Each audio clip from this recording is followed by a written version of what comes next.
రైతులకు కేంద్రం శుభవార్త చెప్పింది. వరితో పాటు పలు పంటలకి మద్దతు ధర పెంచుతూ నిర్ణయం తీసుకుంది. పశ్చిమాసియాలో నెలకొన్న పరిస్థితుల కారణంగా ఏర్పడ్డ సంక్షోభాన్ని ఎదుర్కోవడానికి కోల్ గ్యాసిఫికేషన్ ని మరింత వేగవంతం చేయాలని నిర్ణయించింది. వీటితో పాటు పలు రైల్వే ప్రాజెక్టులు, ఇతర ప్రాజెక్టులకు కేటాయింపులు చేస్తూ తీర్మానించింది. దేశవ్యాప్తంగా రైతులకు మద్దతుగా ఖరీఫ్ పంటల కనీస మద్దతు ధరల అమలుకు కేంద్ర కేబినెట్ 2,60,000 కోట్ల రూపాయలు కేటాయించింది. ఈ నిర్ణయం ద్వారా రైతులకు పంటలకు గిట్టుబాటు ధర లభించడంతో పాటు వ్యవసాయ రంగానికి ఆర్థిక భరోసా లభిస్తుందని పేర్కొంది. వరి, జొన్నలు, సజ్జలు, రాగులు, మొక్కజొన్న, పెసర్లు, మినుములు, పత్తి, వేరుశెనగ, నువ్వులు, సోయాబీన్ వంటి పలు పంటలకు మద్దతు ధర పెంచుతూ కేబినెట్ నిర్ణయించింది. उस फैसले के अनुसार लगातार खरीफ हो रबी हो सारे फैसले उसी हिसाब से लिए जा रहे हैं.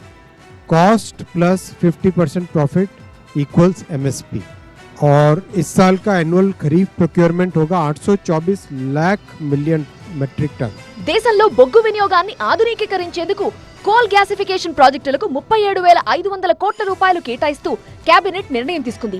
ఈ ప్రాజెక్టు ద్వారా దిగుమతి ఇంధనాలపై ఆధారాన్ని తగ్గించడంతో పాటు దేశీయ పరిశ్రమలకు మేలు కలుగుతుందని మంత్రి అశ్విని వైష్ణవ్ తెలిపారు. इस गैस से आगे उस गैस को जला के पावर भी प्रोड्यूस कर सकते हैं.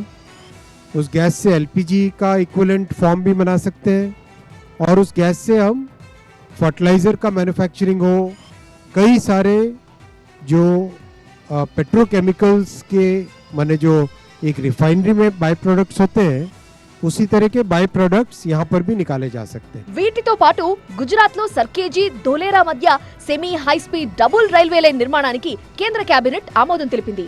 ఈ ప్రాజెక్టుకు 20,065 కోట్ల రూపాయలు కేటాయించారు. రైల్వే కనెక్టివిటీ మెరుగుపడి పారిశ్రామిక అభివృద్ధికి ప్రాజెక్టు కీలకంగా మారనుంది. మహారాష్ట్రలోని నాగ్పూర్ అంతర్జాతీయ విమానాశ్రయాన్ని ఆధునీకరించడానికి కేంద్ర కేబినెట్ ఆమోదముద్ర వేసింది. కొత్త సదుపాయాలు, విస్తరణ పనులతో విమానాశ్రయ సేవలు మరింత మెరుగుపడతాయని వెల్లడించింది. మొత్తంగా కేబినెట్ తీసుకున్న నిర్ణయాలతో వ్యవసాయం, రైల్వేలు, ఇంధన రంగం, విమానయాన రంగాలకు భారీ ప్రోత్సాహం లభించనుందని మంత్రి అశ్విని వైష్ణవ్ తెలిపారు.